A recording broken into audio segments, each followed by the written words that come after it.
My name is Sarah Otto, and I'm on the pastoral team at Ignatius House. Over the last few weeks, my 2-year-old has made a terrifying shift from hating the swimming pool to suddenly thinking he is an Olympic diver. My husband and I repeatedly shout to him as he runs to jump in unassisted, "You don't know how to swim!" He sees the swimming pool like his bathtub, where he can freely and joyfully flail around in the few inches of water.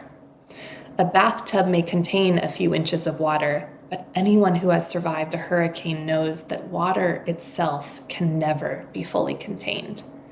He has skipped over the very necessary stage of fear or reverence for the water.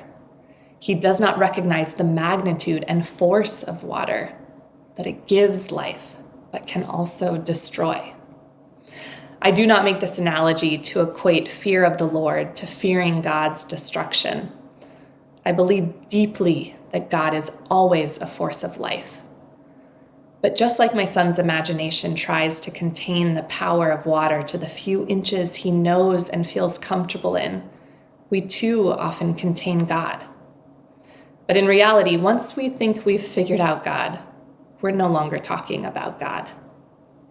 When we are pervaded by fear of the Lord, Pope Francis writes, then we are led to follow the Lord with humility.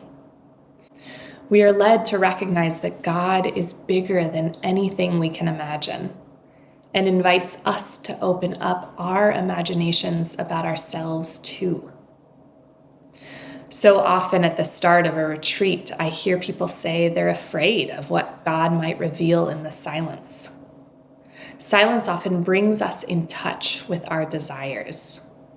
And so I think what we're really afraid of is our desire of living more fully and freely into the person God created us to be. We are afraid of freedom. To get to a place of freedom often does require sacrifice, sacrificing things that limit us.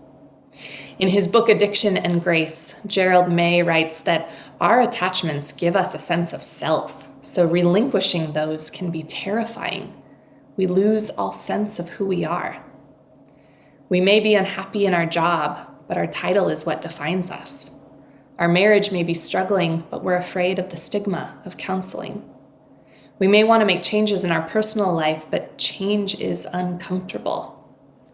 We may feel convicted about something, but afraid to speak up for repercussions.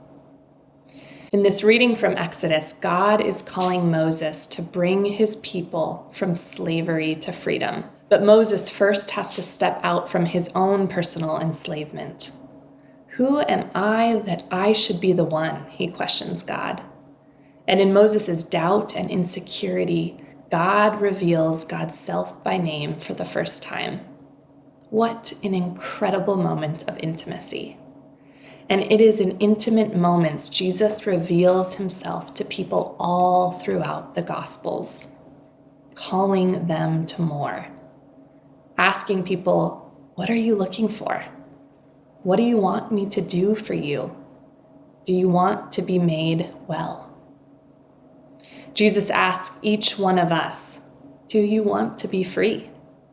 That may mean letting go of our insecurities and attachments, taking off the floaties and actually learning how to swim. And that may be scary, but God is not scary.